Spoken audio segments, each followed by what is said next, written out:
Bam! My peoples, my peoples. Welcome to another episode of Boxing for Breakfast, where you get your healthy dosage of sweet science early in the morning. We're going to be talking boxing, my peoples. That's what we do, right?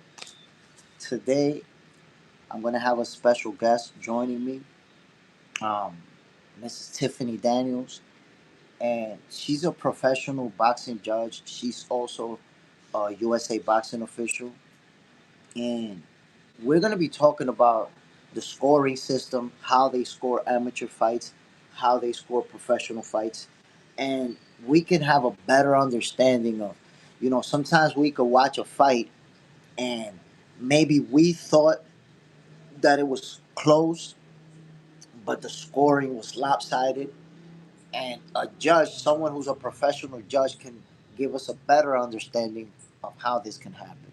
So, a very interesting conversation. We're also going to be talking about upcoming fights and what her predictions, or what she think is going to happen in those fights. Very interesting conversation, guys. So this is a great day for you guys to be tuned in. Now, while or before Mrs. Tiffany Daniel joins me, we're going to talk about a few different things. Few different things that need to be addressed. This whole situation with Tank Davis fighting Jake Paul.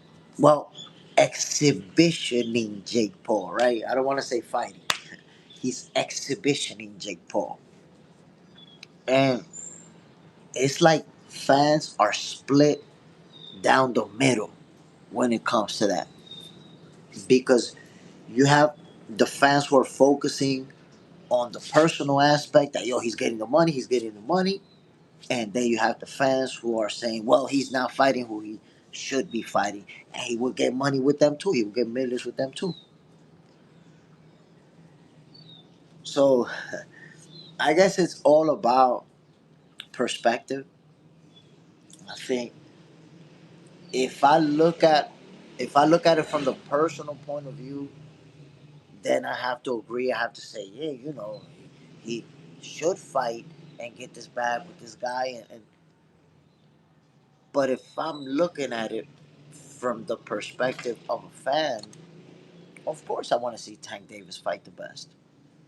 That's why it doesn't make sense to me as a fan that someone would make arguments as to why it's better for him to fight Jake Paul.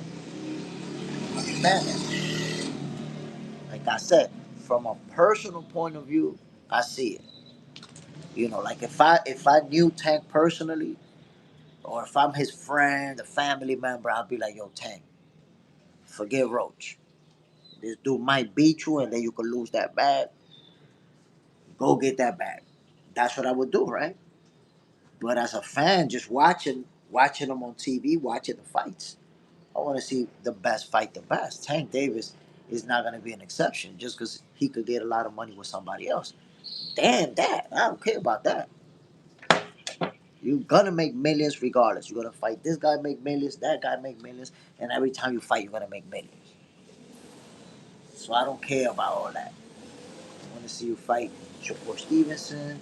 I want to see you fight Devin. I want to see you fight Teofimo. That's who I want to see Tank Davis fight. And we have to be honest, my people. A lot of us, that's what we want. That's what we want. We want to see, and it's not just Tank. We want to see the best fight the best. Look at Shakur Stevenson.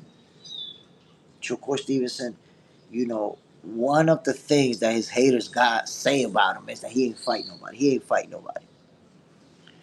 And he's not fighting bumps. And he's beaten two reigning world champions.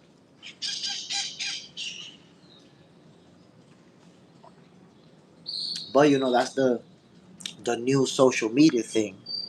If you didn't fight somebody who's a big star, you didn't beat nobody. Right? So you could be a two division champion. Let that sizzle in your spirit. You could be a two division champion, a three division champion. Okay. and you didn't fight nobody. Somehow you get to, make all these accomplishments without fighting nobody. How does that even make sense? I don't get it. I don't get it. Taiwan Barber, real fights, not exhibition matches. And I agree. I agree with that 100%. We, we're split right down the middle because there's all the fans that are gonna say, "Nah, man, he gotta get the money. I would do the same thing too if I was him. I would do." Come on, and I don't even understand it. I said it before. The pocket watching is at an all time high, and there was, I think it was Glenn Johnson who told me, "Yo, Jay, people wasn't doing this before. They wasn't talking about that." And I've said it before in a bunch of videos at different times. It has never been about how much guys make or who's making the most money or who's selling the most pay-per-view. It never was about that. And I still remember when Mike Tyson was the first guy to make $30 million. I remember when Oscar De La Hoya was the face of boxing and he was getting the biggest paydays in boxing. I remember when Evander Holyfield was getting those paydays, Lennox Lewis, like, but that big money, those those paydays that those guys were getting was never the main topic of conversation. If we was talking about who's the better fighter, nobody was bringing up, well, yeah, but this guy made $30 million. Nobody was bringing that. That was never part of the conversation. So why did it become that? I don't know. So because the money's part of the conversation, now Tank Davis gets to do an exhibition fight with Jake Paul, and he's gonna have supporters. He's gonna have people that are gonna say, "Yo, he's getting the bag. He's getting the bag." And I keep bringing that up. I still haven't had no one give me a sound logic behind it. Why is it that we all agreed before? Oh, Jake Paul's no good. We don't need him in boxing. He's a YouTuber. He's not fighting real boxers. He's this. He's that. He's fighting retired boxers. He's 0-1 versus real boxers. And now we're like, yo, but Tech is getting the bag, though. He's getting the bag. Come on, what is going on? So we cannot be switching logic depending on the fighter that we're talking about. We have to have the same perspective with everyone. If you want Canelo Alvarez to fight the Mexican Monster, you want Terrence Crawford to fight Jerome Boots Ennis, you want all these fighters to fight the best, you should feel the same way about Tank Davis. It shouldn't be, you know, oh, Terrence Crawford, you go fight Boots, and Canelo, you go fight Benavidez, and Tank. Well, Tank, he's getting the money with Jake Paul. We would do the same thing too. Come on, we have to have the same logic. We have to want all of the fighters to fight the best. And another thing, listen, my peoples, I want to say something since I'm going to have a professional boxing judge join me. She's also a USA boxing official. I want to say something that, as boxing fans, everybody should be on board with. Boxing is called the sweet science for a reason. You know why? Because there are so many elements to it. Whether it's the footwork, whether it's that jab, whether it's your combination punching, whether it's your head movement, whether it's your waist movement, your angles, your counter punches, your ring generalship, how you move around, how you clinch, your step back. There are so many elements to boxing that make it what it is. That's what makes it the sweet science. So all boxing styles are important. Each and every one of them. That's what makes it the sweet science. If you watch a fighter like Shakur Stevenson and a fighter like Tank Davis, they have two totally different styles. Yet they're both great. They both have a great jab, but it doesn't look the same. They both have a great combination, a great 1-2. It doesn't look the same. So boxing is what it is because you have so many different styles, and when you bring them together, you get that sweet science, my people. When you get that boxer versus the puncher, and you get that chess match where every once in a while the puncher's catching them, boom, boom. But it's not enough because the boxer's doing more. Pa, pa, pa, pa, pa, pa, pa, pa, pa, and boom, boom. That's where you get that sweet science. So, yes, it's nice to get those fights where you get rock'em sock'em robots and two guys are right there, right in front of each other. Boom, boom, boom, boom, boom, boom. Just bashing each other's face. That's exciting, yeah. That get people off their feet. But the sweet science is everything that comes with boxing. Everything that fighters are able to do to win a fight. Everything. So you have to, if you really want to enjoy the sport, you have to enjoy every style, every aspect. You have to understand what is it that this guy's doing.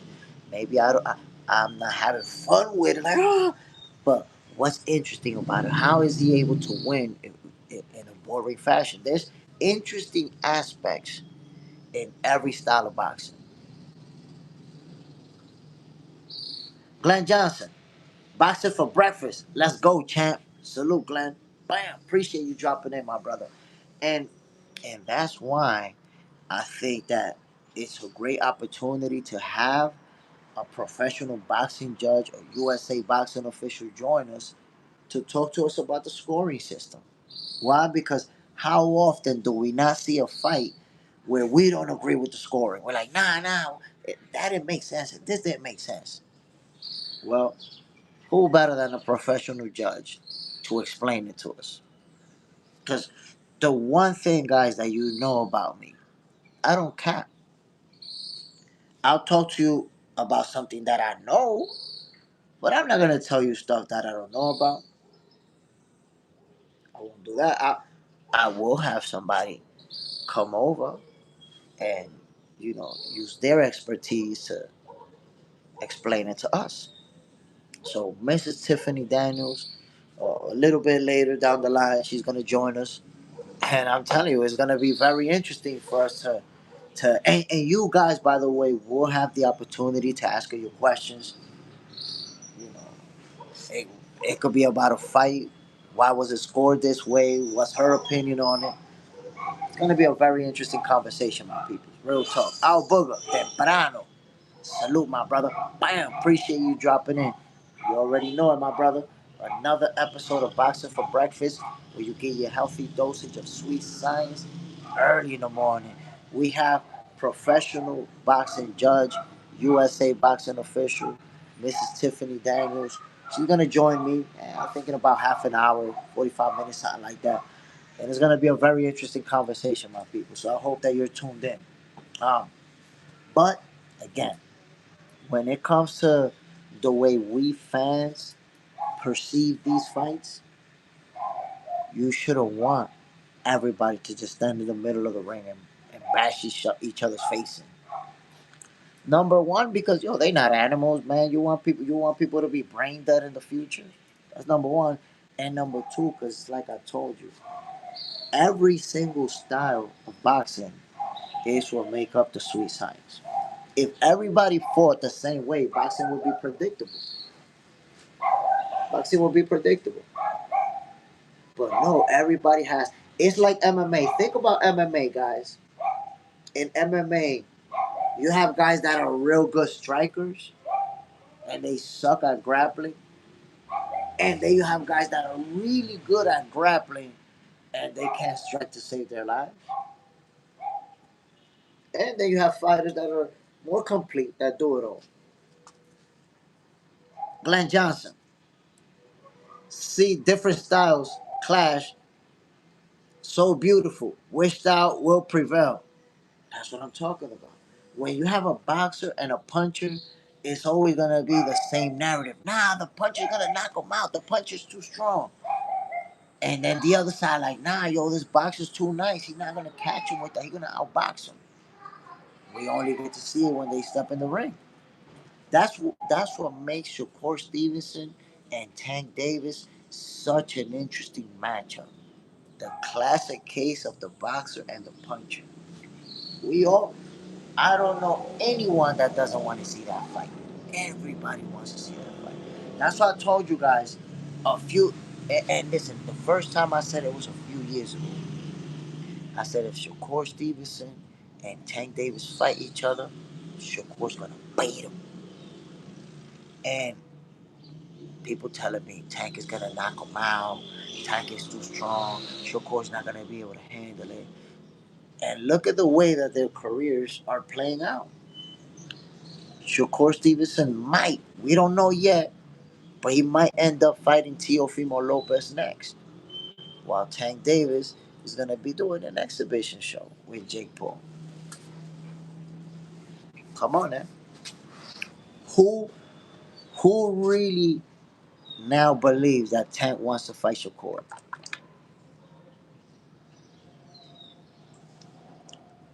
Who believes it? That's it. So all this time, for the people who've been saying that Shakur doesn't want to fight Tank Davis, that he's just cap, that Tank Davis is gonna destroy him. I ask you, where's Tank Davis' mythical list? That Shakur was supposedly on it, Tio was on it, Devin was on it, everybody was on that list. So Tank Davis done knocked out Shakur on Twitter, slept Teofimo Lopez on Twitter, and pummeled Devin Haney also on Twitter. Ain't never said nobody, no contract. Ain't never said I want to fight these guys. Nothing. Come on, man. Glenn Johnson. Shakur wants legacy. Tank wants money. You see, but I don't buy into that because would make a lot of money fighting Shakur, Tio, or Devin. That those are big, big, big money fights for him. So he wants money, but he also want to protect that O. It's a combination of both. He wants the money. We all want the money, my G, don't we? He wants to protect that O. He wants to keep that O safe. He knows Shakur Stevenson and take that away. Lamar Roach already made the put a blemish in that record. You see, Lamar Roach put a blemish in there already. And when you put a blemish on a guy like Tank, it takes away that aura of invincibility. I had Lamar Roach winning the rematch, by the way, and Tank duck. Eric Gomes. Shakur decided to sign with Matchroom when he could have signed with PBC. Again, Eric Gomes. As a PBC fan, you want Shakur to sign with your company because you feel like you signed with the PBC too. Shakur don't got to sign with nobody. Tank Davis could afford him, send the contract and afford him. Had nothing to do with no PBC. You confused. Glenn Johnson. He want easy bread. You see what I'm talking about? He want that easy bread. Now you think about it. Tank Davis, 30 years old, hasn't fought any of the best, hasn't fought a single reigning champion at 130, and Eric Gomes will say, nah, they both ducking each other. Meanwhile, Shakur's called him like, yo, let's fight, send the contract. I'll fight however you want to fight. I'm not gonna say a price. Whatever you wanna, whatever amount I'm gonna take it, send it. No contract from Tank Davis. But that's how Tankomaniacs logic. Oh, now they ducking each other because Tank Davis just, he didn't send them an offer. And he fight whoever he want, but he don't send none of the best no offers. Come on. You don't even believe yourself, my guy. You don't even believe yourself. But you got to defend Tank at all costs. You got to come up with something. That's the best you came up with. You know when the best you come up with is that weak, you know you cooked. Glenn Johnson, Jay. They used to say Bud should have signed to PBC too. How that turn out? That's the thing about PBC fans and Tankomaniacs. Come sign with us. If you don't sign with us, I don't know. I don't know, Eric Gomes, how they brainwash you to think that. How they really got you. They got you for real. You gotta sign with us if you wanna fight us. How is that working out for PBC, Eric Gomes? You don't see what's happening with PBC? How many PBC cars you seen this whole year, Eric Gomes? What you want him to sign with PBC for? So he could be his ship could go down with them? What are you talking about? He gotta sign with us if he wanna fight us. My goodness. Well, what type of brainwashing has occurred? I don't understand. But all I'm gonna say is that right now, Shakur Stevens is trying to fight Teofimo Lopez. Tank Davis is gonna be fighting, exhibitioning Jake Paul. That's what we're gonna get. And it looks like Lamont Roach is gonna step in there with Pitbull Cruz, which I like that fight, by the way. Um, some people been telling me, some people been telling me that Pitbull's gonna be too much for Lamont Roach. Does anybody up in here believe that Pitbull's gonna be too much for Lamont Roach? Because I'm gonna tell you something right now, Pitbull getting cooked. He gonna put up a fight, but he getting cooked. Just know that.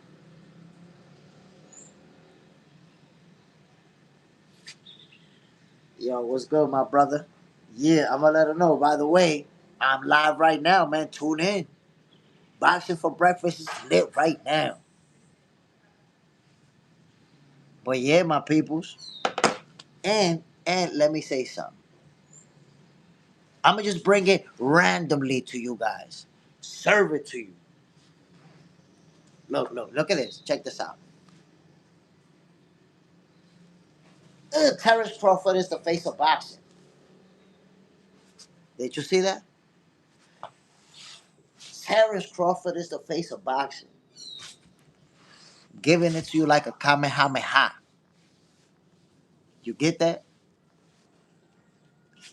I'm getting some slack. I'm getting a little bit of pushback for saying that. But I feel comfortable standing on it. I really do. Glenn Johnson served it fresh, but the face. He the face of boxing, bro. They feelings is hurt. They still shell shocked. They not understanding that the previous face of boxing got dominated by the current face of boxing. That's that. That is that. And you have to take this into consideration. Terrence Crawford, somebody need a timeout. Terrence Crawford being the face of boxing is something that bothers a lot of people because they didn't want that for him. They wanted him to fail. They wanted him to lose. This is the guy who they've held on to a narrative. Oh, he put butts in seats. He don't put no butts in seats. He don't make no money. He didn't beat nobody. All this negative narrative around Terrence Crawford that they try to discredit his opponents, try to diminish his accomplishments. It's gonna bother you that he becomes the face of boxing when you've been hated all these years. It bothers you. You didn't think that the guy you've been discrediting all these years was gonna get all the way to the top. The biggest fight in boxing. 40 plus million views. 40 plus million views all over the world. Let that sizzle in your spirit, man. Glenn Johnson, if he was trying to be a rapper and drinking and smoking, driving Ferrari, he'd be worth almost $1 billion. Man. But I tell you what, social media has deluded us as far as actually understanding wealth. Because if you think about it, Terrence Crawford is a fighter who's been making millions of dollars per fight for over 10 years. He fought Gamboa over 10 years ago. And on that fight, he was on the first contract with Top Rank. And they paid him millions of dollars. And then his second contract, when people said it was a mistake for him to resign, he re-signed for millions of dollars. So think about this, bro. Here's a guy who's been making millions of dollars for over 10 years. He not, blowing his money on Ferraris. He don't have a chain collection and a bunch of diamonds stuff, and he invested his money, got his own gym, got properties.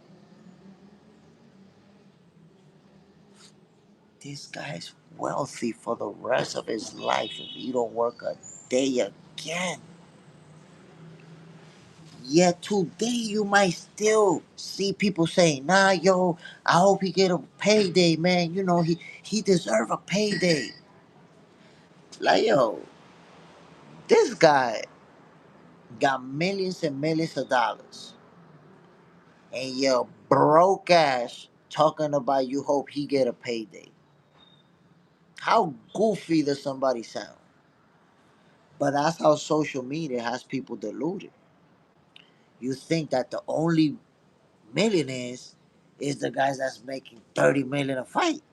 Everybody else is broke and need a payday. And you don't understand that with these guys making millions of dollars, everybody's not blowing their fortune. Crawford is a guy who's been very smart with his money, and he has a lot of it. He don't need a payday. But again, we're in this new era where fans want to argue about money and how much money this guy got, and this guy's making more money than that guy, and he need a payday. He just doing it.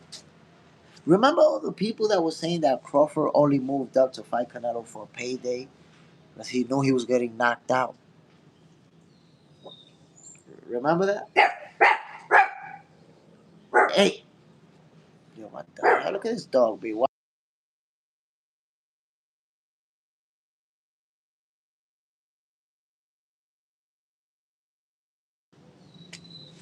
my peoples.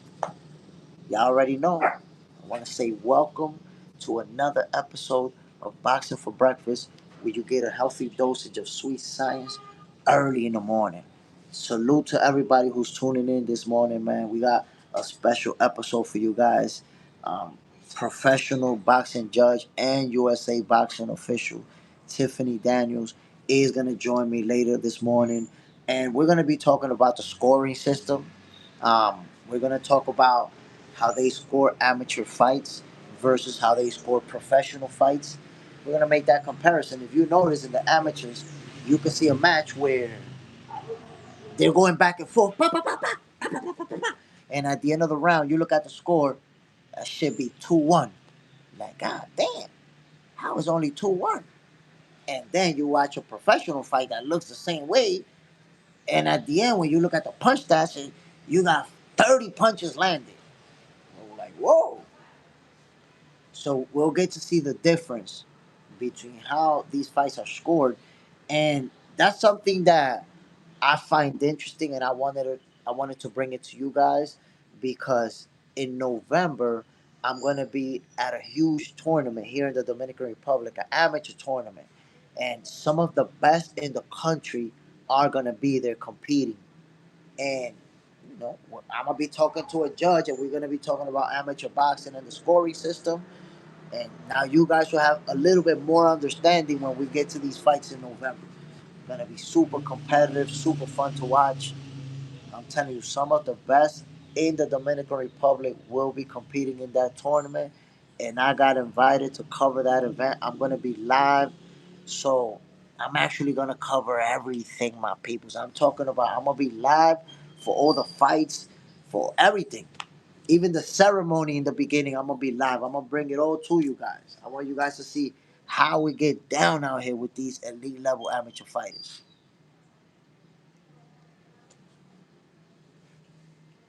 Glenn Johnson, he got over 50 properties. He well off before Canelo. But that's what I'm saying, my brother. Even without Canelo, this guy has generational wealth because Crawford hasn't been out there blowing his money. He's been very smart. He's been investing and making a lot of money for a long time, man. He's been making millions of dollars for a long time. You know how goofy somebody sounds when they say, "Well, he need a payday." You know, he need a because again, you dilute it. You think the only payday is 30 million and 40 million. You don't understand that this guy been making millions for a long time. Eric Gomes, Andy Cruz, and Raymond could be co-main on Shakur Teo Riyadh card. I like that fight. I like that fight, man. Andy Cruz versus Raymond Murataya. I like that fight, bro. Is it gonna happen? I don't know, cause they Murataya could have fought Shakur, and obviously they didn't want that smoke. They were like, nah, we don't want to take this L early, and they skipped that. But I like it, man. I like Andy Cruz versus, and I tell you what, Andy Cruz is on a collision course with all of the best. Except with Tank Davis, because Tank ain't fighting no Andy Cruz. That's out of the question. But I feel like Andy Cruz is on a collision course to fight Teofimo Lopez, to fight Shakur Stevenson, and definitely to fight Keyshawn Davis. And you see, he already made it his part of his thing that he's always gonna troll Keyshawn Davis. Until Keyshawn Davis fight him, Andy Cruz is gonna be trolling him. Yo, salute to everybody jumping in, man. Bam! Another episode of Boxing for Breakfast. You about to get a serious dosage of healthy, sweet science early in the morning. I think Andy Cruz versus Keyshawn Davis is gonna be a super fight. Big. And and look, I gotta tell you, what happened in the amateurs has nothing to do with what's gonna happen in the pros. So you should not feel comfortable with Andy Cruz winning the fight just because of what happened in the amateur. You can forget about that. It's a totally different style of fighting, a different style of scoring it. In fact, if I could remember it, I'm gonna ask Miss Tiffany Daniels what she thinks about that. What she thinks about the fact that Andy Cruz beat Keyshawn Davis multiple times in the amateurs. How does she think it plays out in the pros? I'm gonna try to remember that, guys. If you could, when she joins me, if you guys can remind me, so I don't forget that question. Glenn Johnson, I think Abdullah next. That kid is special. Listen, Abdullah Mason is a very special fighter, very talented, and his turn is gonna come. I think that I didn't think that he was ready for Keyshawn Davis, man. Honestly, when he became Keyshawn Davis mandatory, I didn't think that he was ready. But I said it. I don't think he's ready. But if his pops believe in him, if his team believe in him, then I believe in him. But if he would have fought Keyshawn Davis that young, I would have had Keyshawn winning that fight. Just because I think obviously they're both special fighters, but I think the experience will be the difference. It would have been the difference had they faced each other. Abdullah Mason is gonna fight a tough opponent. Sam Nokis, is that how you pronounce it? I don't know if that's how you pronounce it, man. Nokis. And I haven't seen a full fight of Nokis, but I've seen highlights. He can fight. He's sharp. Got speed, got skills. But Abdullah Mason, my people, see on another level, man. He's a special fighter. I think ultimately, we're gonna see Abdullah Mason and Floyd Scofield. They're gonna end up fighting each other. Yes, sir. Abdullah Mason and Floyd Scofield, my peoples. And I tell you what, that's another one of those boxer puncher fights. But you know that Abdullah is a boxer slash puncher. One of my favorite styles. When you're a boxer puncher, you could outbox him all day long, or you could sit in there and just two piece of, three piece of. Abdullah Mason is that guy. And I tell you what, a fighter like Abdullah is someone who you know is gonna end up jumping multiple divisions because he's young. He's gonna grow. His body's gonna get bigger. So he's at 135 right now. Trust me, you're gonna see Abdullah move up to 140, and I think he'll cap off his career at 147 because he has that frame, and he's so young that I believe that he's gonna end up moving at least two divisions. Superman, he won't win it all. Glenn Johnson, I think he smoked Floyd. I got Abdullah Mason beating Floyd Scofield, but it is a good fight. It's a competitive fight. I just think Abdullah, man, he just something else. Abdullah Mason is something special, my people. Glenn Johnson, Abdullah got freaky reach like Bud. He got them long arms, man. Them long arms.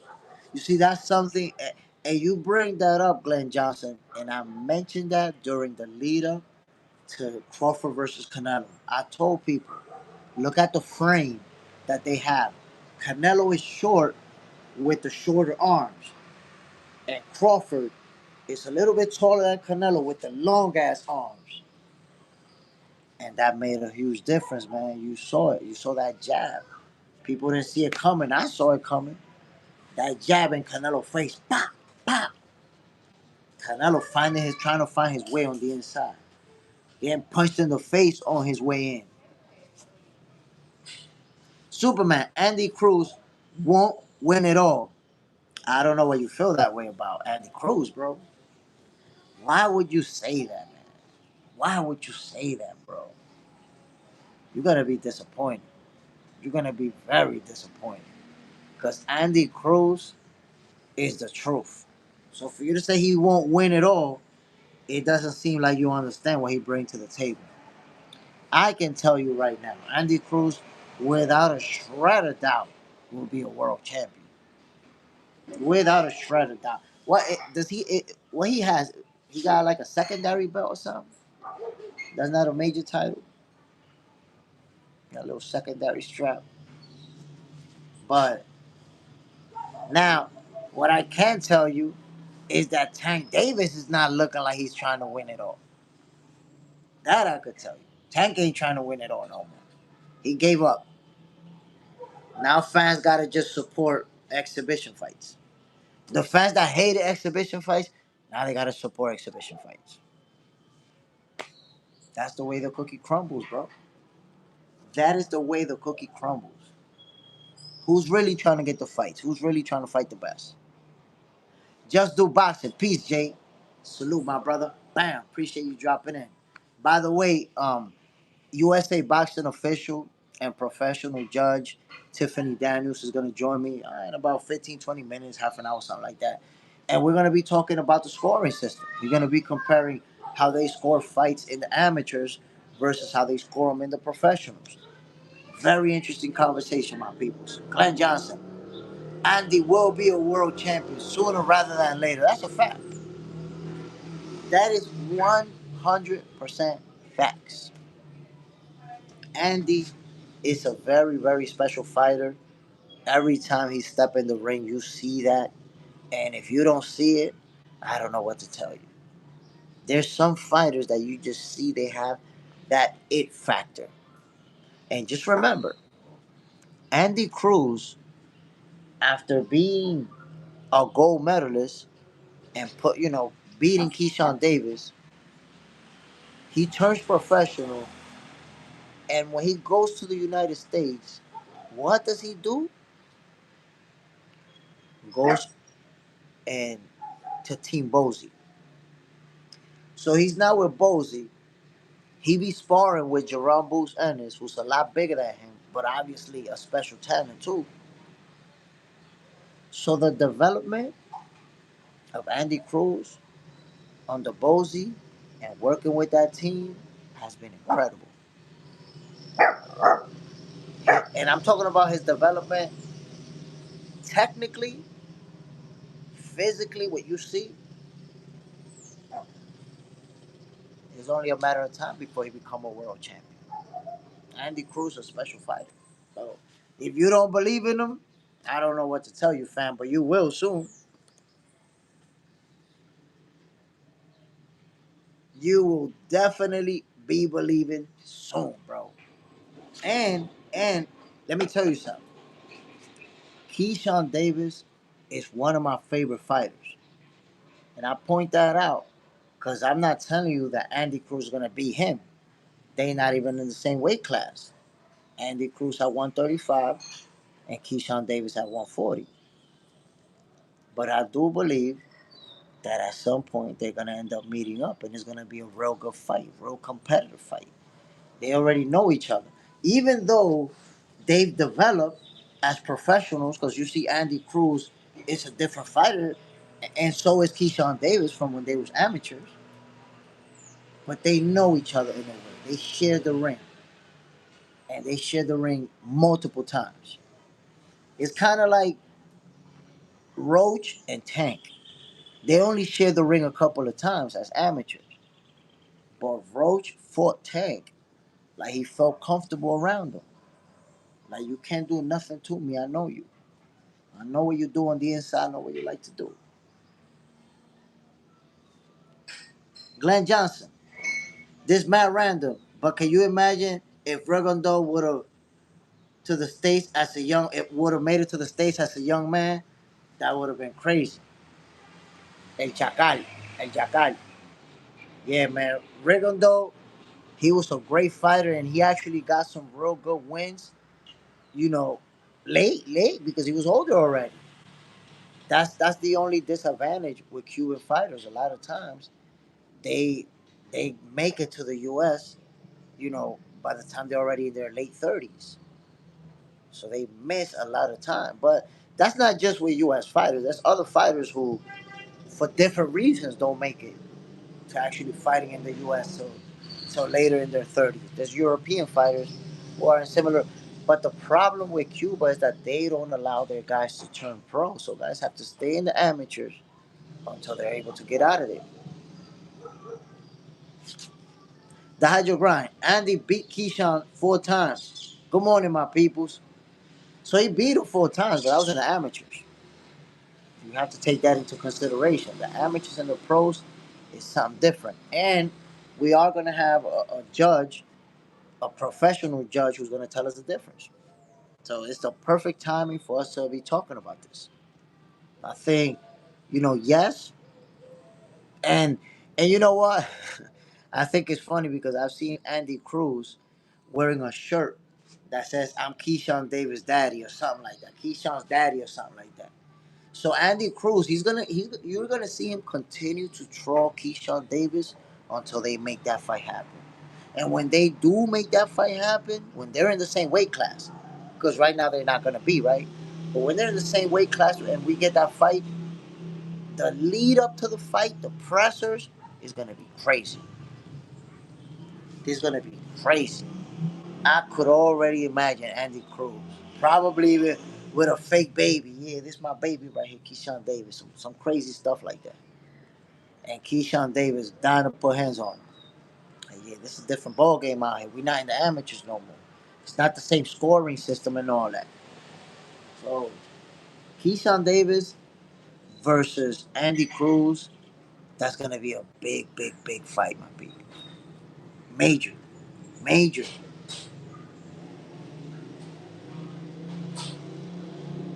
And I already told you guys, Shakur Stevenson and Tank Davis, that's a fight that I gave up hope on that fight. if I'm surprised in the future, if they offer Tank Davis a crazy bag, if he comes back to boxing and retires, comes back and decides that I want it again and I feel that hunger again, if he has one of those episodes, I don't know. But honestly, I've lost hope on Shakur Stevenson versus Tank Davis. Because that's it. Tank is telling us, look, I'm not the face of boxing. I'm just a guy who boxes. And I'm going to fight this guy to get all this money. And I'm retiring. He's floated out, the possibility of retirement a bunch of times. That's it. Superman. But you even agree, it doesn't mean he's going to beat him. Fireworks. It doesn't mean that he's going to be who. I'm not sure who you're talking about, Superman. It doesn't mean that who's going to be who. Because I tell you what, Tank Davis doesn't want to fight Shakur Stevenson because he knows Shakur Stevenson is going to beat him. Shakur Stevenson is going to beat him. And, if you saw what I told you was going to happen with Terrence Crawford and Canelo Alvarez, just don't question me anymore. Just don't do it to yourself. Just say, you know what, I'm going to rock with Jay. Jay said that's going to happen. That's what I'm going to go with. Just do that. You're going to be better off.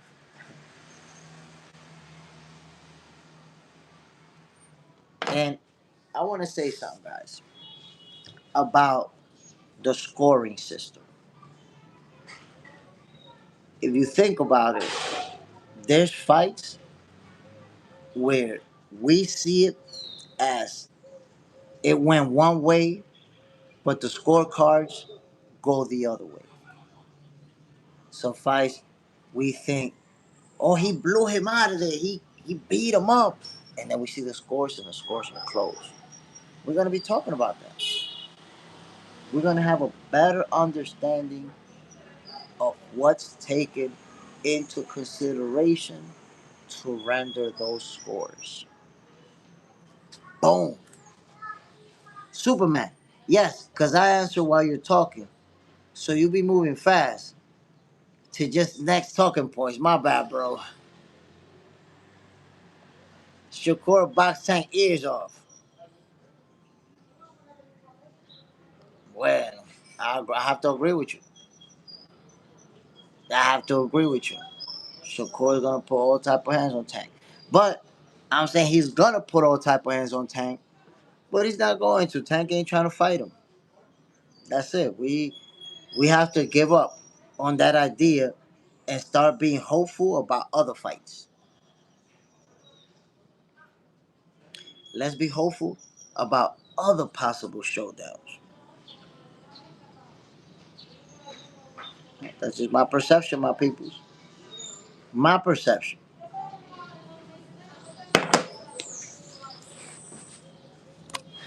Damn, hold on. I'm gonna have to move to a different location because this sun is starting to burn a hole in the side of my face, my peoples. Hold on one second.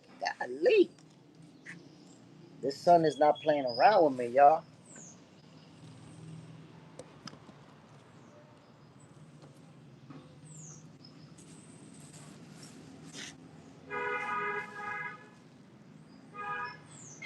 My peoples. I made sure Superman that I did a little pause because I didn't want to skip nobody. You might say something and I skip it. So we moving on. Sebastian Fondora versus Keith Thurman, my peoples.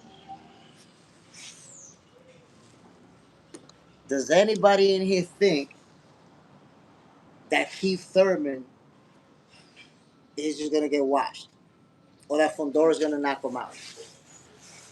I've been hearing that. Multiple people told me that. Is that really how it's gonna play out, though? Let me tell you something. Let me tell you something. Keith Thurman is a fighter who I feel like mad people just disrespecting him. Disrespecting him. I get it that he hasn't been active like that. I get that. That he hasn't. fought in a title fight in some time. I get that too. But to act like Keith Thurman is just some average Joe and that he's washed up, and that's just disrespectful. I'm telling you that right now. Superman, ha ha ha, went from that killer rain to that burning sun just like that, bro. Yo, yesterday, look at this, look at this. Yesterday it was a storm out here. Today, watch, not a cloud in sight, bro. Look, look. Today we got the sun burning. That's how we do it out here. One day you got a storm, the next day the sun is killing you. So again, my peoples, Sebastian Fundora versus Keith Thurman. That fight is gonna be a lot more competitive than people think. And and look, I understand Keith Thurman has to be the underdog in that fight. That makes perfect sense. Fundora, he's been on a tear. He looks unbeatable right now. So it makes sense for him to be the favorite to win this fight. But all I'm telling you is Keith Thurman is going to be in great shape. He's going to be fast. He's going to be the faster guy in the ring. He's going to be the more mobile fighter on his footwork. And he's going to make it interesting.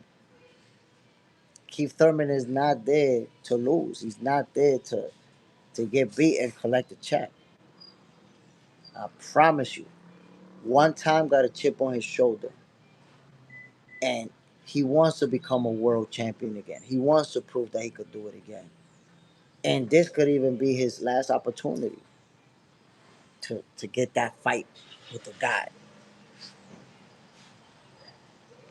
If you watched Keith Thurman's last fight, and I'm obviously you don't have to tell me no, because the guy Keith Thurman fought wasn't a world champion, wasn't. I understand all that. He didn't fight a big name or anything like that. But I need you to understand that Keith was fast, sharp, strong, stopped his opponent in devastating fashion. So regardless of how good you think his opponent was or not, but Keith looked good. Even after over a year of inactivity. Looked real good. Looked like he had a real good training camp.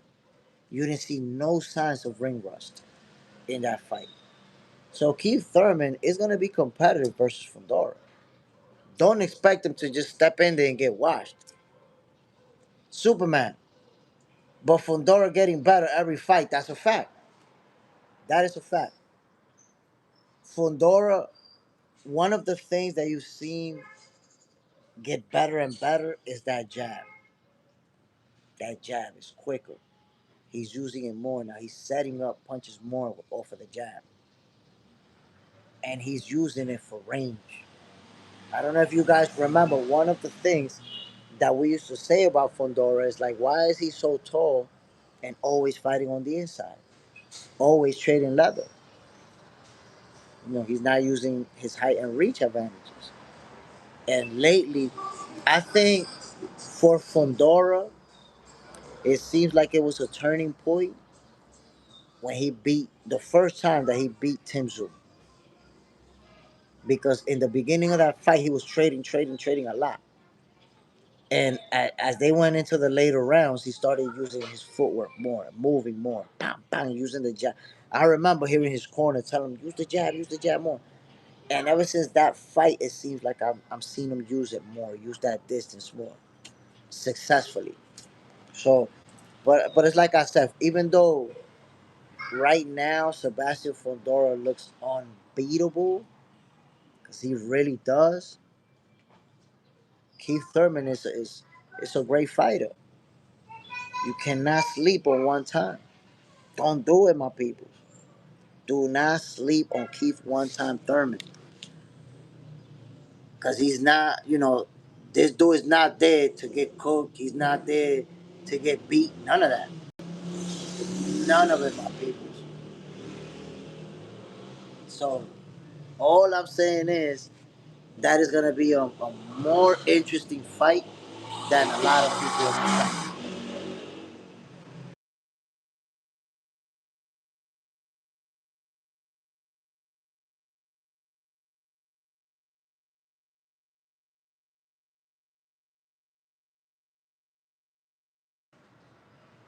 My peoples, good morning to everybody. Let me just say to those of you who tuned in, welcome to another episode of Boxing for Breakfast, where you get your healthy dosage of sweet science early in the morning.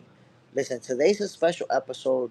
I have a special guest that's going to join me this morning, professional boxing judge and USA boxing official, Tiffanie Daniels. She's going to join me probably in a few minutes already, and it's going to be a very interesting conversation, my people. So stay tuned in. And to those of you who share my live, share this live, my people. All right, share it on Facebook, on Instagram, on wherever. I need you to share this live, man. We about to teach them. We about to school them. We about to educate them. Now you're gonna learn about the scoring system, so that when we talking, we actually talking based on knowledge that we're getting from a professional judge, from a USA boxing official. That's why, my peoples, and I appreciate those of you who mentioned that to me. Said, Jay, I love this channel because over here you actually can go on and learn something. And then when you're in a debate, you're talking about something that you know it's a fact, that you know this is how it is. And you know how I do, my peoples. I don't do the conspiracies. I don't do the fake narratives. I don't do none of that stuff. Sweet science. That's what this is all about. Jay Will, Sebastian Fondora has to keep getting better to keep up with his sister Gabriela. Yo, Gabriela Fondora is a special fighter too, man. They both super special. They both accomplished, both world champions. But right now, I have to say the accomplished champion in the family is Gabriela Fondora. Sebastian got to catch up. Sebastian got to catch up. You know, I gotta admit to that, bro. Got to admit to that. You know, because I will tell you, Sebastian Sebastian Fondora is a great fighter. He's a great champion, unified champion, reigning champion. But the biggest champion in the family is Gabriela Fondora.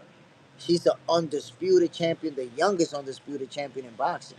So Fondora's the man, but in that house, I think it's Gabriela. She the one running the show.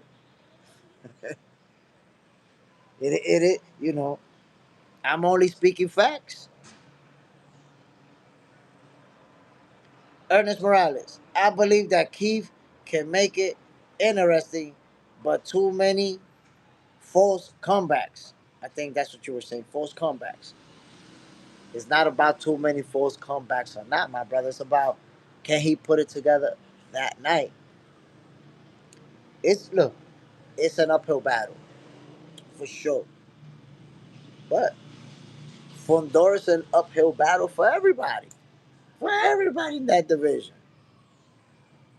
You know, it's tough, man. It's tough to see anyone being able to get past that range. And now that he's been using that jab so effectively, it's tough, man. It's tough. My peoples, Pitbull versus Roach is going down on December 6th. See it right there. Pitbull versus Lamar Roach on December 6th. We was talking about that fight earlier. Mm, I know that some people feel like Pitbull's gonna win this fight. I know that some people is still mad at Lamar Roach because what he did to Tank Davis. But I don't know, man. Jay Smith, is that at 140? Honestly, I don't know. I would have assumed it's at 135. The reason I would have assumed it's at 135 is because Lamar Roach, um, you know that he wanted to fight Shakur Stevenson. He couldn't fight Tank. So I think that he'll fight Pitbull, get that win. I think he'll fight Pitbull, get that win, and and try to go after Shakur if Shakur beats Teofimo Lopez. Glenn Johnson, Roach is gonna cook Pitbull. But like I've been trying to tell him, my G. You know how many people jumped in the chat and told me, yo, nah, Jay, um, Pitbull's gonna cook him. Huh? Lamont Roach is not the type of fighter who who's gonna get beat by a flat-footed fighter. It's very, very hard for a flat-footed fighter to beat him.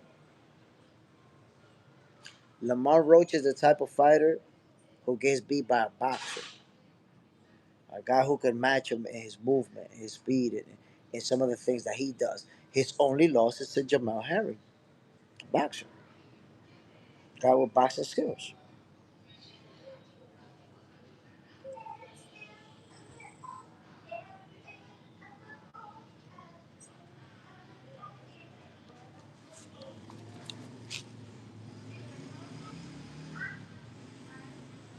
My peoples, get ready for this action, man. I already told you. I have a professional boxing judge. Wait, I have a professional boxing judge and USA boxing official who's going to join me, and about we are going to be talking about the scoring system so that we can compare how they score fights in the amateurs versus how they score fights in the professionals. And we can all have a better, not just me, you guys too. We can all have a better understanding of how they score in the fights. And and that's why I think that it is a great idea to have Tiffany Daniels join me, because you're getting the information firsthand from an actual judge, from an actual professional judge who has the knowledge, who has the experience. So guess what? In this episode, we get to learn together, my peoples. Isn't learning a beautiful thing? And then that way, when you're talking about a subject, you actually know what you're talking about instead of some shit you just made up out of thin air in your mind. Get my people. You're gonna be talking boxing.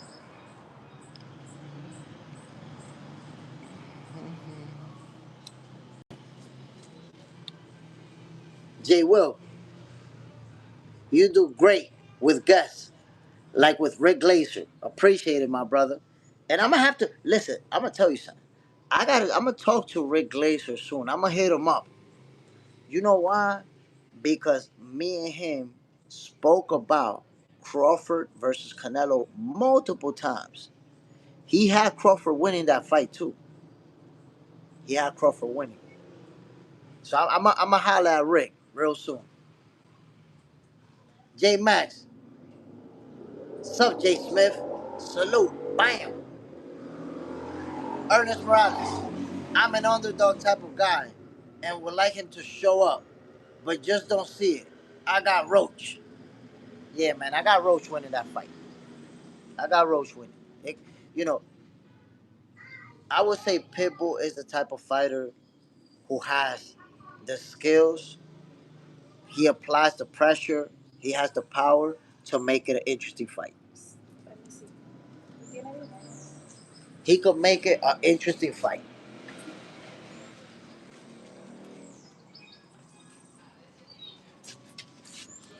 He could make it an interesting fight.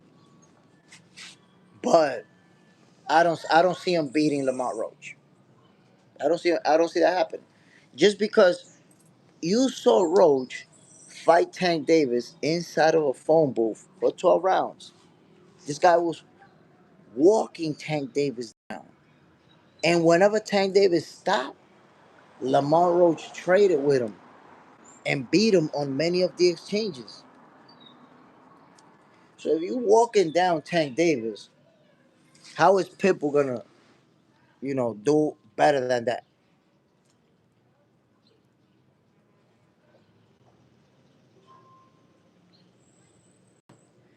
Jay Will, that's true. Rick been picking butt from the start like you. Yeah. And Rick Glazer also picked Crawford along with me when he was gonna fight Errol Spence. Picked him. He was like, yo, Crawford's gonna win that fight by stoppage.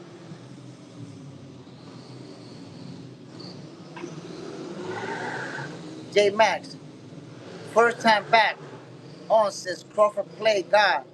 I'm so stoked that Crawford won. I'm a huge Crawford fan. My dad from Lincoln, Nebraska, and I live in Wisconsin. I'm his neighbor. Sorry, guys. Talking text. Salute, man. Bam. So listen, man. Terrence Crawford right now is bothering a lot of people that he's now the face of boxing. But it is what it is. People just have to accept it. He's the face of boxing. Deal with it. Deal with it, my people. I'm getting some flack. I'm getting some pushback. But I'm just telling the truth. I'm calling it how I see it. Mr. KO, what's up, Jay Smith? I'm chiming in real quick. Ain't no way Pitbull beats Roach. Roach, UD 117, 111. Salute, Mr. KO. I don't see it happening either, my guy. I don't see it happening. I don't know why, if you saw that fight with Tank Davis and Lamont Roach, and the way that Lamont Roach handled business, why would you think that Pitbull is just gonna beat us? That doesn't even make sense to me. That makes no sense to me whatsoever, my people. I don't see it happening.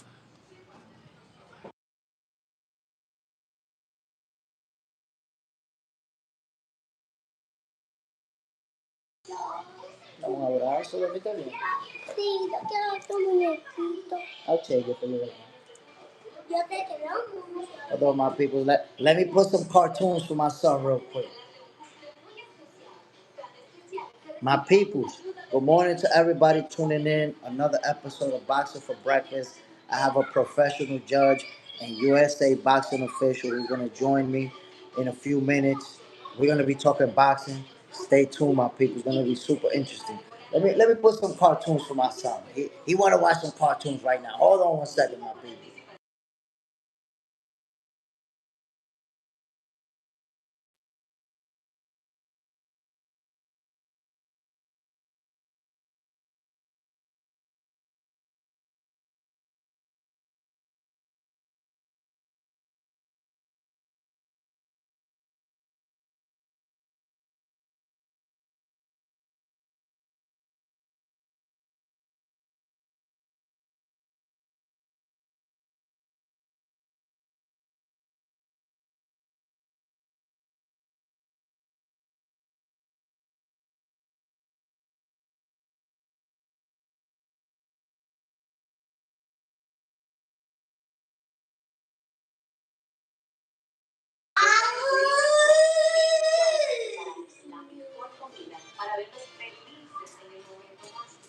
Jay Will, you should. As the judge who is coming on, does she like the idea of open scoring? Well, my brother, that's a real good question. And it's a good time for me to let you know. You guys will have your opportunity to ask questions too. So that's a very good question. Um, and I'll tell you myself right now, I like the idea of open scoring. I like the idea of open scoring simply because you're able to see it round by round. You're able to see what's happening. Um, so I like it. I like it. I don't know. I even think. Well, I'm not gonna get into it. I'll wait till Mrs. Tiffany Daniel joins me and we'll get into more details. But like I said, I believe it's a conversation that is interesting to have because as boxing fans, we don't have many of us don't have that great understanding of the scoring system. You know, how are they actually? What are all the different aspects that are being taken into consideration when they're scoring a fight?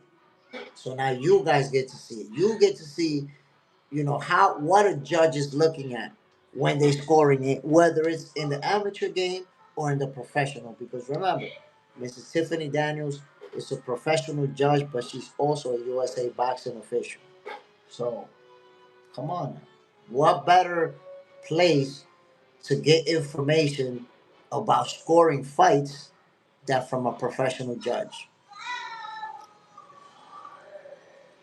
Ernest Morales, Rick is on another level just like you. Love it when you have special guests. Appreciate it, Ernest Morales. And you guys are going to see more of that. You're going to see me having special guests come in and talk boxing with me and answer your questions as well. But as you guys know, when I'm lucky enough to have guests join me, I do my very best to ask questions that you guys would want to hear. Ask, you know, about things that you guys are interested in and that I'm also interested in. That's that's the reason why I invited this judge, you know, this USA boxing official to come over and talk with us because I was like, this is someone that has interesting knowledge, information that they can share with us. J Max, hey Jay, you ever get back in the ring? Nah, man, I was trying to get that rematch, but we couldn't make it happen. Jay Will, I wonder if she thought Tank should have gotten a point taken away for hair grease knee. Haha. We can ask. We can ask, my brother. Ernest Morales, open scoring will keep the shady judges more in check, in my opinion. Look, I like the idea of open scoring. We're going to ask about that. J Max, that's what I was talking about. We're going to talk about that because, look, I think open scoring is something that gives you an idea of how the fight is being scored live, real time, and even people who are watching the judges can question what they're doing. Because imagine if a fight is in round number six and it's super lopsided, like this guy's beating up the other guy, but one judge has it even, you're gonna have to question that. Say, wait a minute, how does this judge has to fight even when this guy getting pummeled? And the other judges got the other guy pitching a shutout, 6-0, 6-0. So I think there's different things to consider. But again, when look, being a judge is I think I could compare it to being an umpire. Why? Because when you're an umpire in baseball, for example, or when you're a ref in basketball, you have to make split decision calls. And sometimes you're gonna miss it. Or sometimes you're gonna make the wrong call. Because it happens like that. Bang. You're gonna see an umpire call it uh, a strike when it was a ball. Or you're gonna see a ref call it in basketball, call it a foul. And it wasn't. The guy didn't even touch him. It happens. When you have the human element making decisions, mistakes are gonna be made. You can't expect anybody to be 100% perfect.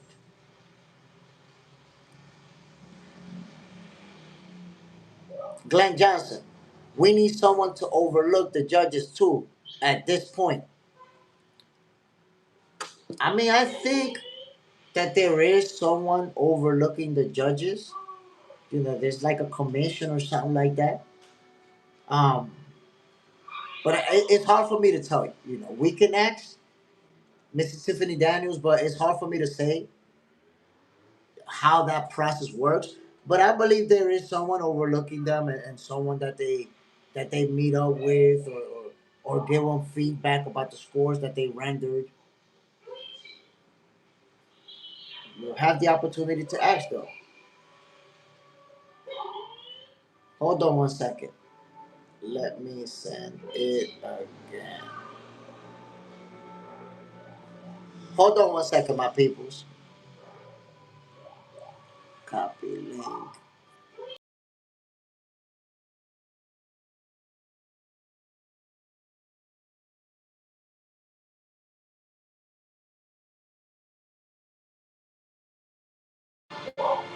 My check, my check. Let me know if you guys can see me. I mean, can hear me. I did something with the audio there real quick. Can you guys hear me? My check, my check.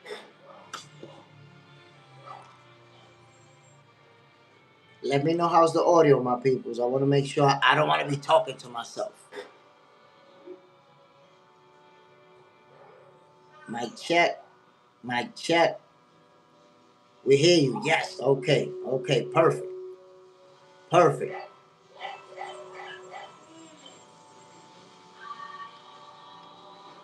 Again, my peoples.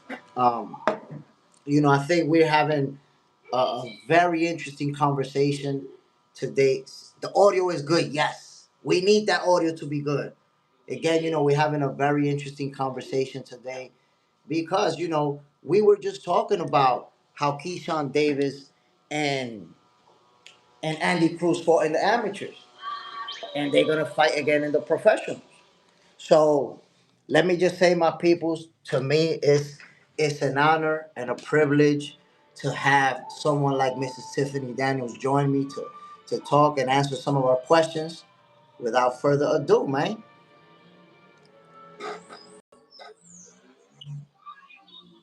Hey, good morning. Can you hear me? I can hear you perfectly fine. Okay, great. Okay. So I want to start off by saying thank you. I'm humbled by you giving me this opportunity, Tiffany. I know that you are super, super busy. I could tell that your plate is almost always super full. So thank you very much for giving me this opportunity. Give me a few minutes this morning. I appreciate Thank you for having me. I appreciate that. it. Okay. Um, so before we get started, I already told the guys that you're, a USA boxing official, you're a professional judge, but can you tell the guys a little bit about your what you do in boxing, what your experience? Okay, I started out in boxing about 15 years ago. I work for a boxing website. I'm still a contributor. I'm actually helping in the background right now for that same website. It's called Inside the Ropes or ITR Boxing. I've been doing that on a PR side, working fights, writing stories, doing all that kind of editorial things. I did that for a long time. And then I kind of transitioned to local. If you're familiar with like Adrian Broner, he's from my city. I did work for Adrian Broner and R&R Promotions on the PR side for them, and when they had local shows. Also worked for a local promoter called Wyatt Promotions. We had several shows here in Cincinnati, Greater Northern Kentucky. I did that, and I did that for a while, and then I had always been helping out on the local level as far as like Golden Gloves. I had just never became certified. And if you guys are familiar with Coach Mike Stafford, rest in peace. He was the former coach of Adrian Broner, Rashi Warren, all the top guys here in Cincinnati. He pushed me to get certified through USA Boxing so that I can officially help in any capacity, which I did. I got that a couple of years ago, but now I kind of transitioned into back into the pro side of things. So now I'm also a licensed professional judge for the state of Kentucky, but I'm commissioned through Association of Boxing Commission, so I can do that. Okay. Ultimately, the goal is to become a manager. I'm working towards that because I love to be with the fighters too much, and being a judge, you don't want to seem like you're biased or anything like Ah, that. You yeah, don't yeah. want to get any inclination of that. So I'm trying to transition to that seamlessly, but we'll see. Okay, okay. Um, and I think being having the judging experience that you have, I think that gives you a bit of an edge too when you transition into management, and when you're working with fighters as far as telling them what the judges are looking for. Yeah, absolutely. Um, so Tiffany, I'm gonna ask you a few questions. Some of the people who joined the chat will also want to ask you some questions, and I want to start off with, as someone who's been on the amateur side of things and on the professional side of things, can you tell us what can you say a difference between the way that amateur fights are scored versus the way that they score professional fights? Okay, it's some subtle, small differences. Both of them are like the 10 point must system, right? Okay, we both got that's clear. But what I try to get the amateurs to stop doing is stop trying to be a professional boxer. They want to have a pro style because it's flashy, it's fun and things like that. But what they need to do is the number one criteria for amateurs is to land. The most scoring criteria we have for them is the landing of the number of quality blows in the target area. Okay. And the target area is this down to the waistline up here. So what amateurs typically do is and this is what we try to get coaches and parents to realize all that flashy all of that, none of that counts. You have to turn your glove over. It has to land on the knuckles. All that slapping, it sounds good. It sounds loud, right? It sounds like you whooping somebody, right? But it doesn't count. So that's what we try to get the amateurs to realize, like, just score. Just land quality blows. They don't have to be power punches. They can just be, as long as your shoulder and the weight of your shoulder and your body is in the punch and you land in the target zone, that counts, right? Yeah, yeah, yeah. So I think that's one of the biggest misconceptions that we get is all of that extra stuff that they do. So a lot of amateurs I've seen, they're doing more of a pro style. They want to have highlight reels. You don't have to have highlight reels to win in the amateurs. Now, back in the day, which is before my time, they used to have buttons where you would kind of score, where you The kind of landed score punch. who wins, like red corner, blue corner. Now it's more objective, like a pro style, like where you can actually sit and watch and do that. The next biggest misconception, and obviously there's other criteria for scoring, like the domination, like technique. Whether or not you're coming forward, can you counter, can you use boxing skill, right? A lot of them don't do that. They just punch, right? So you got some kids out here that's like Floyd Mayweather right now. I mean, we got in Cincinnati, I think we got some of the top amateurs here, right? And they got technical skill as well as, just being able to land and score. And that's why they win these national tournaments. And then also, competitiveness, do they have ring generalship? Do they have good sportsmanship? You know, are they willing to exchange, not just stand there, right? So those are some of the scoring criteria. But the number one is landing quality blows. That's what they need to learn. That's number one. Also, I don't know if you guys go to amateur fights. Um, if you ever see a ref give a kid an 8 count, right? They start counting.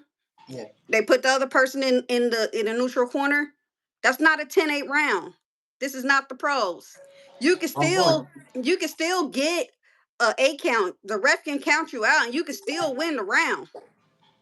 You can still win the round. The supervisor takes the points off at the end if there's a knockdown or something to that effect. Now you can knock somebody out, but a standing a ref counting an 8 count for you does not necessarily mean you lose that round. In the pros, you get in associated boxing commissions, technically we don't have a standing 8. But if the ref starts counting, we usually give it a knockdown. If you get a knockdown, that's automatically 10-8 round. Automatically, right? That's in the pros. If you get knocked down again, 10-7. You get knocked down again, 10-6. In amateurs, you can get a standing 8. The ref can count you out, and they're basically just assessing you. You might have took a good shot, but that doesn't mean you lost the fight. You may have been winning that entire round, and that one exchange did not make you lose that round, right? And they're just assessing you. But if you're just getting beat up, like I very rarely give a 10-8 round unless somebody's getting outclassed in amateurs. Okay. If there's a 10-7 round, that fight should have been stopped. The ref should have been stopped it already. And they usually do. In amateurs, they don't let them take too much damage. Yeah. Pros, they take a lot more damage. But amateurs, they don't let the kids take too much damage over there. So if it's a 10-7, yes. I want to ask you because you just giving us. It's almost like you're giving us a platinum album with just so much facts after facts after facts. So I want to ask you so many things all at the same time. I'm going through a little bit of overload here. Okay, good. Um, um, so Keyshawn Davis and Andy Cruz fought 4 times in the amateur. Andy Cruz won all of those 4 fights, right?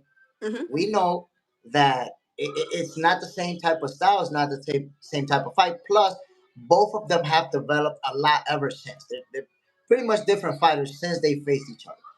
But what is your take about these two guys who one clearly dominated in the amateurs, but the other one is a special fighter that we know. Keyshawn is him, right? What do you think is going to happen? Because I feel like it's inevitable that they will meet up. What do you think happens, Tiffany, when they meet up? I try not to get my opinion too much on fights themselves because of the position I'm in. But I think it's clear that a lot of the times, even though we have special amateurs, like Lomachenko and things like that. He does the unthinkable, but sometimes that amateur record doesn't translate over into the pros. We got a lot of great amateurs that never even make it out the pro rankings, right? They never even make it to the pros. They fall off.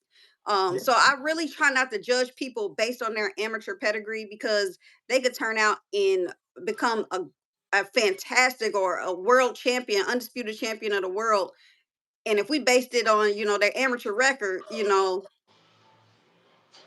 that would be doing them a disservice, you know. And to piggyback off of what you said, I've seen boxers who in the amateurs, you thought that this guy was going to be a great, and they turned pro and they didn't get far because, and I would say, in my opinion, they were very good at scoring. Yeah, for But sure. when they made it to the pros, they weren't very good at the counter punching. They weren't very good at trading leather on the inside. There was a lot of things that overwhelmed them in the pro game. Yeah, I agree. And sometimes it's all about preparation too. Sometimes you're with a team and you're not really taking it serious. You might have a less than great amateur background, but then you figure it out. And like, oh man, all I gotta do is dedicate myself to the sport and then you become great. Like we have a fighter here. I always shout out my people from Cincinnati, Lavars Carter. He was a great amateur and he won some good records. And a lot of people had him coined to do big things and he got into some trouble, and now he's back as a pro, but he's having to dig himself out of a hole right now. But hopefully this guy can prove himself. But honestly, Keyshawn Davis and Andy Cruz, I don't think it's going to happen. I don't think they're going to fight. I think Keyshawn Davis is going to like circumvent Andy Cruz. I don't think it's going. I promise you, I don't think it's going to happen. He's going to find a way not to fight this guy. But I Damn, would like to Tiffany, see it. why you gotta do this? This whole time we've been talking for like I don't know how long, and this whole time I really liked you, but I don't know, you hurt me bad right now. I promise you, I don't think that fight's going to happen. The way Keyshawn Davis, I don't know. Andy Cruz might have one. He might have one advantage. I think Keyshawn Davis deals with a lot of mental things, and we're not even quite sure if he's gonna come back. He toys with us, like he kind of says, I'm not coming back, I'm retiring," and then some things happen. So he gotta get serious, especially if he wants to get into the ring with somebody like a Andy Cruz who has something to prove. But you know what? I seen that he's ever since that debacle in the last fight, and he couldn't fight, he didn't make weight. Ever since that, it looks to me like he decided he's gonna take a break, turn his life over to God. So I think he may come back better and stronger than ever, and hungrier. I hope so. I mean, I hope so. I always wish the best for every fighter, man. They putting their lives on the line for us to be entertained. So I'm always fighter first. I hope he's okay, mentally, physically, and then if you are, entertain us, please. I'm looking forward to that. I want to say, Tiffany, just so that you know, I'm actually in the Dominican Republic, and we have a very good amateur program over here. In fact, in November, we have a national tournament, which I will be there broadcasting everything live for the people.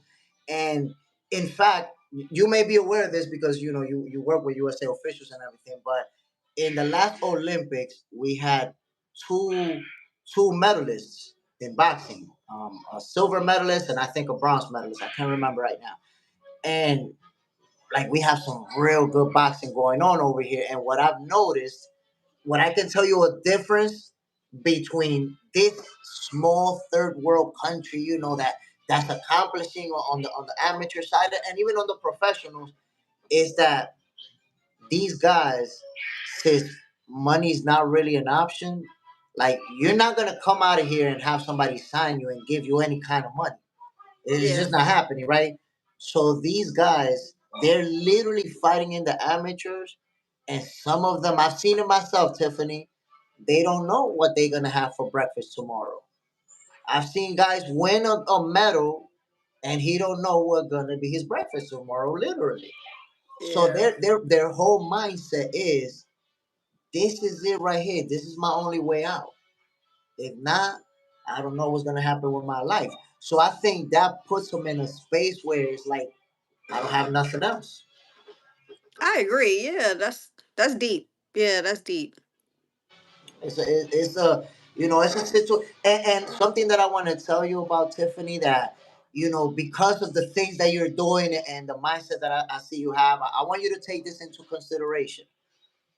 I'm planning on doing a reality show where I'm gonna have, all the be working with all these boxers, and ultimately someone is gonna be recognized for their accomplishments, and it's all about putting their faces out there, putting their names out there, because I'm telling you, Tiffany, I get to see kids that are really, really good.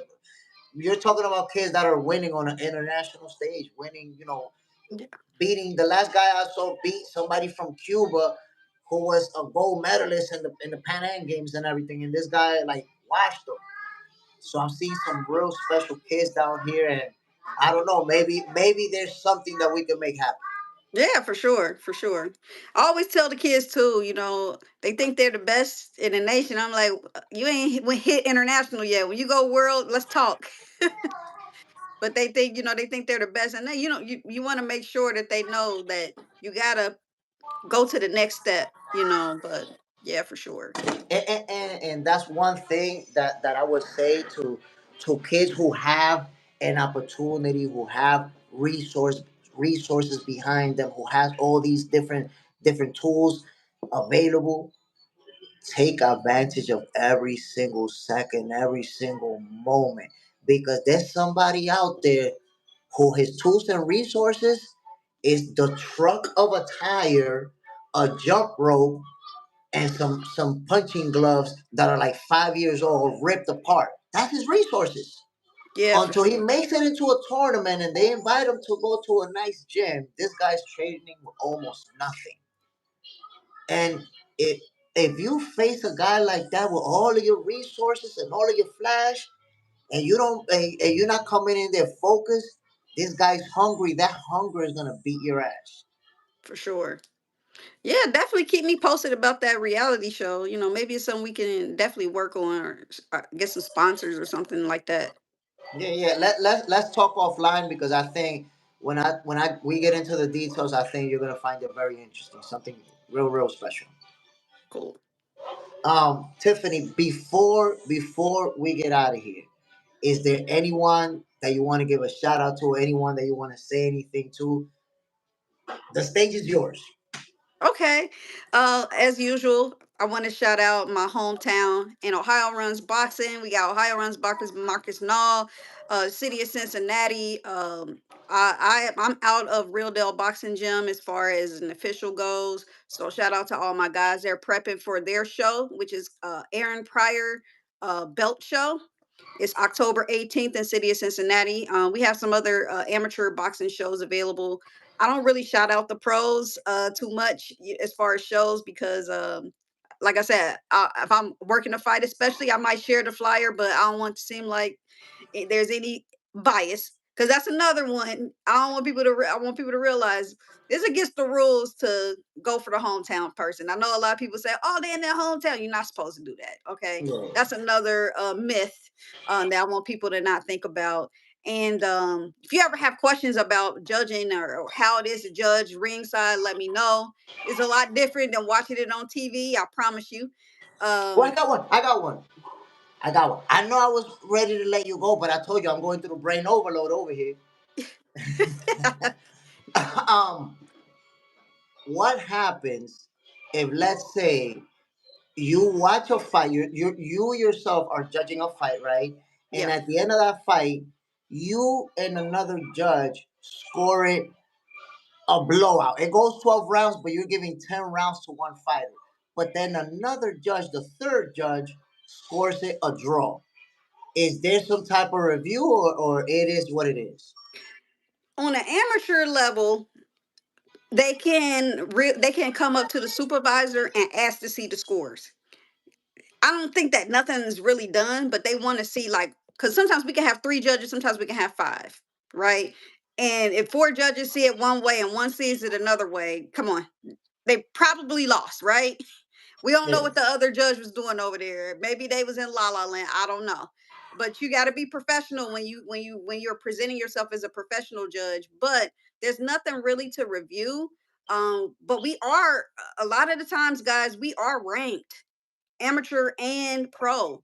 A lot of people don't understand that. Like, you get a rating.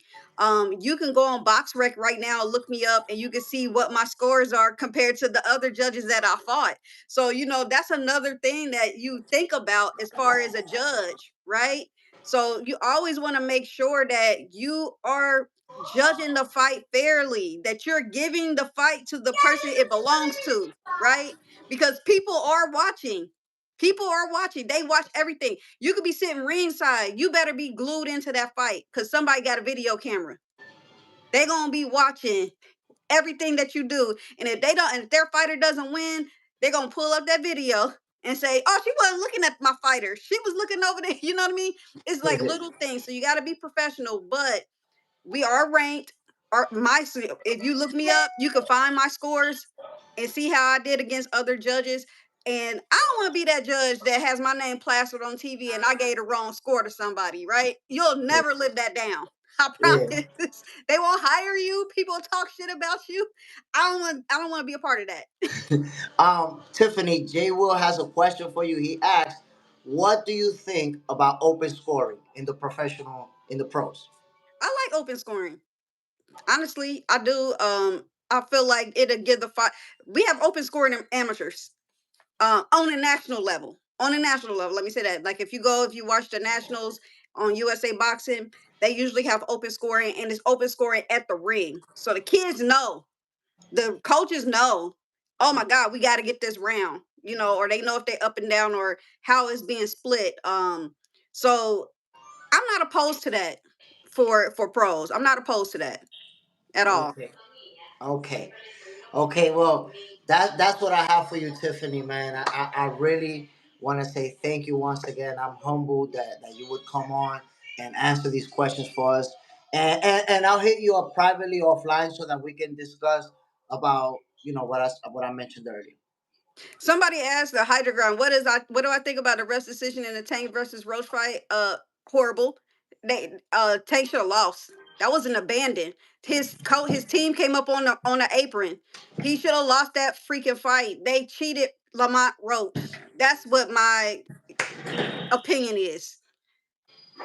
Number So one, you cannot go back to the corner unless the ref sends you back there. You can't just do what you want to do. That's number one. And your coach came on the apron. They should have stopped the fight and he should have lost. um like I said, man, it's almost like you dropping a platinum album right in front of me.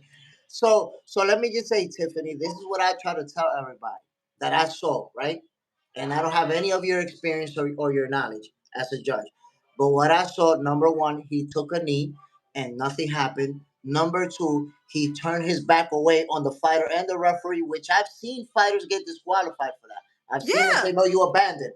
And number three, he went and his corner went on the apron while the clock was ticking and wiped his face. Like But Jay, did you see? We all saw, what did the ref start doing when he took a knee? He started counting. Why was yeah. that not a knockdown? Even if they didn't do an abandon, why he didn't get scored a knockdown? Because he literally started counting. because He he took a stopped. knee, right? And then he, like you said, he turned his back, went to the corner. Man, they should have stopped it. He should have lost. That's a loss for Tank. Okay, I'm glad that you're able to say this from your perspective. Because when I say it, oh my God, you don't know. You're allowed to say it because you know what you're talking about. Me, when I say it, I cannot repeat the type of words that have been said in my direction.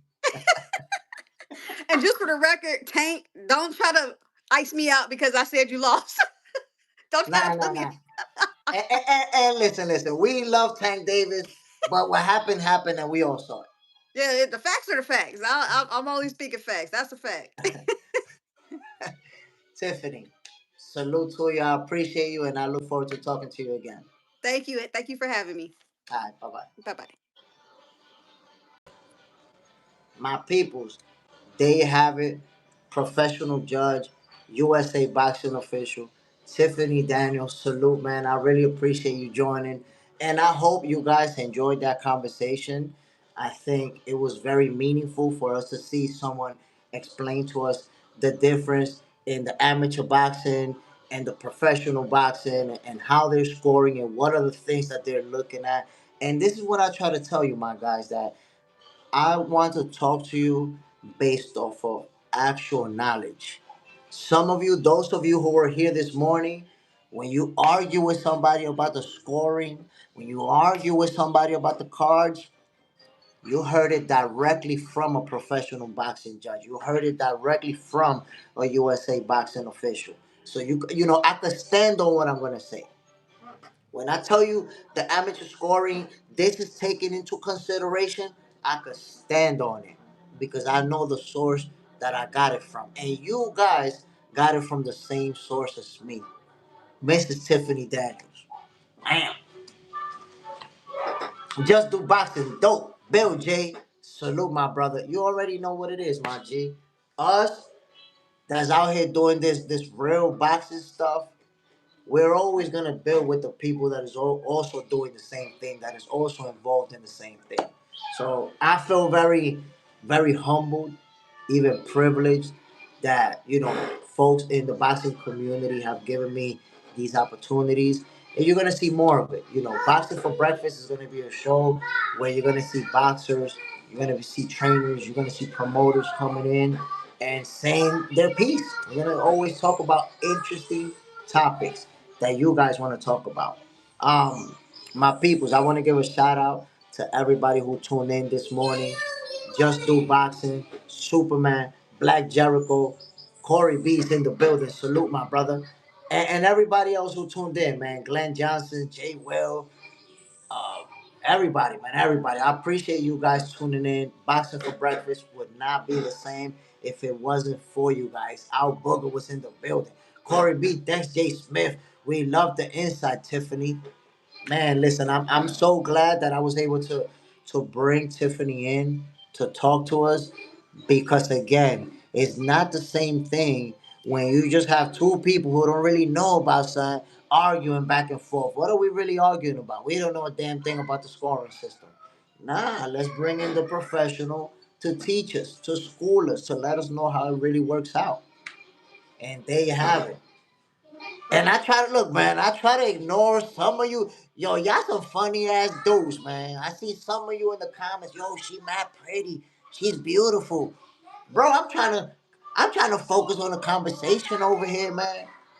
Y'all think y'all slick, but you couldn't get me off my game. Yes, Mrs. Tiffany Daniels is a beautiful woman, but we talking boxing, and y'all couldn't get me out my focus.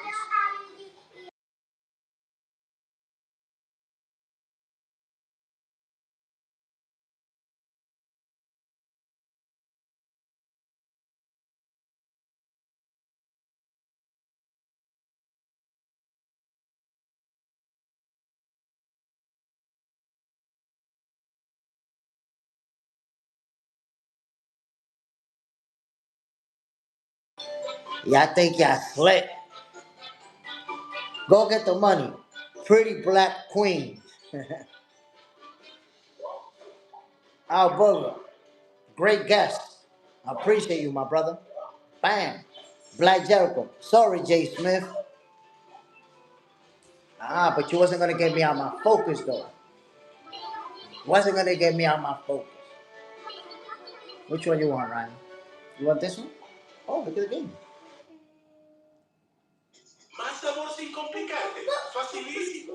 Con naturísimo y sus ingredientes naturales. Black Jericho, you were very professional. I appreciate it, my brother. Just do boxing. Beautiful queen, for sure. But you was locked in, Jay. Great work. I gotta stay locked in, my guy. You know, we got a mission, and our mission, we have a mission, and look, get it up. We have a mission, and our mission is to support, to promote, to push the sport of boxing, and we're gonna accomplish that mission. We're gonna do that. We're gonna stay focused. We're gonna stay professional. That's what it's about. Um, Again, my peoples, I appreciate everybody tuning in. I appreciate everybody showing love. Got some special things coming up for you guys. Like I said, man, in November, there's a national tournament. We're gonna see some great fighters down here, my peoples. Real talk. We're gonna It's gonna be real special, and I'm gonna be there bringing you this action live. Um, by the way, on Friday, I have to handle some business which you guys are gonna get to see as well tomorrow. Something special for the setting up of that big tournament that is going down in November. But you already know what it is, my peoples. I'm Jay Smith. This is Boxing for Breakfast, your favorite boxers, favorite boxing show. Yo, just do boxing, Black Jericho, Superman, go get the money. Everybody else who tuned in, I appreciate you, my peoples. I'm out of here. Bam.